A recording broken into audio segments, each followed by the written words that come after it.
रिया को रुलाया, रणविजय को हिलाया, सारे गैंग लीडर्स का दिमाग खराब करके रख दिया। आखिर कौन है ये विशाल? भाई एक लड़का आता है रोडीज के फाइनल जो ऑडिशन होते हैं जिसे पीआई कहते हैं उसमें। सीजन 20 चल रहा है और इस वक्त ऑडिशंस के अंदर इलेक्ट्रीफाइंग परफॉर्मेंस देखने को मिल रही है। ऐसी परफॉर्मेंस जहां पर जो गैंग लीडर है कंफ्यूज है भाई किस किस को ले।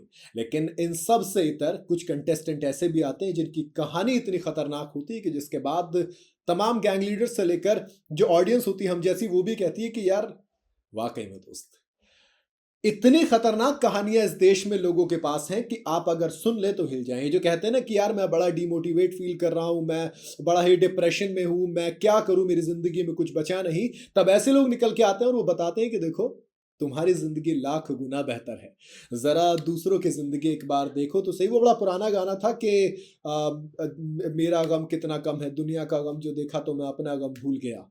कुछ ऐसी कहानी है विशाल की। विशाल के बारे में बात करूं तो दोस्त, शिलोंग का एक लड़का, अंडरग्राउंड आर्टिस्ट, एक परफॉर्मर, स्ट्रीट परफॉर्मर, बॉक्सिंग करता है वो लड़का, उसके अलावा और जॉब्स करता है, इतनी चीजें करता है कि मैं सोच रहा था कि जिंदगी गुजार कैसे रहा है। इसके पास वक्त कहाँ से आता है? सुबह 4 बजे उठ जाता है और रात तक काम करता है। इसके अलावा अपनी पैशन फॉलो करना वो भी करता है। एक प्रॉपर डांसर है, बहुत तगड़ा वाला। आप कहेंगे कि क्या क्या बता दिया भाई साहब, सच में इतनी चीजें करता है। और इवन इतनी चीजें करना अच्छी बात है, लेकिन कहानी कहां से शुरू होती है? जब आपकी फैमिली के ऊपर बात आती है। दरअसल वो घर में सबसे बड़ा है और सबसे बड़े जब आप होते हैं तो आपके ऊपर जिम्मेदारियां सबसे ज्यादा होती है।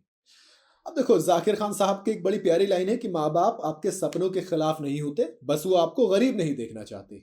कुछ ऐसे ही ज्वेल के पापा भी थे, विशाल के फादर का उनके साथ इतना कुछ खास रिलेशन था नहीं। जब फादर वाली लाइन पहुंची पूछी तो कहा कि सर मैं फादर को ब्लेम नहीं करूंगा, लेकिन देखो हर कोई चाहता है कि उनका बेटा काम करे, कामयाब हो, अच्छा कमाए और घर को संभाले, लेकिन मैं इतना कुछ नहीं कर पा रहा था।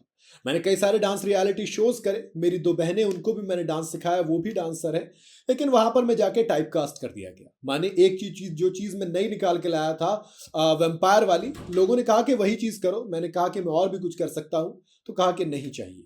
धीरे धीरे हर जगह से निकाल दिया गया और फिर आखिर में जो मैं एक काबिल था उस काबिलियत पर डाउट होने लगा और आखिर में मैं घर वालों के ऊपर लाइबिलिटी बन गया, यानी कि घर वालों के ऊपर बोझ बनता गया।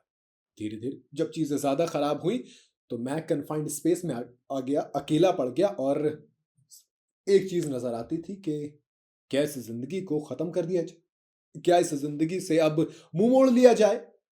हाँ, हालांकि उन्होंने ये कबूल किया कि ये मेरी जिंदगी का सबसे खराब और स्टूपिड थॉट था, और उसके बाद खुद बाहर निकले, तमाम चीजें की, लोगों ने उन्हें आउटकास्ट कर दिया था तो कहा कि कोई बात नहीं, मेहनत करेंगे वापस।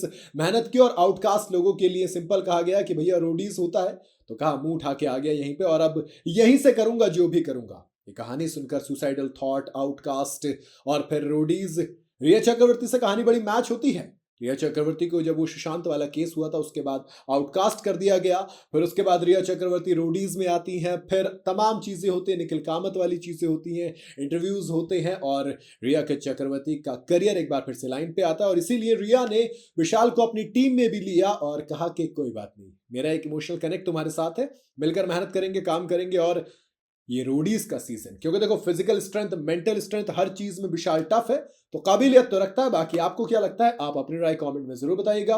वीडियो अगर आपको पसंद आई हो तो इसे लाइक और शेयर जरूर करें और जाते जाते चैनल को फॉलो और सब्सक्राइब जरूर करते जाइएगा।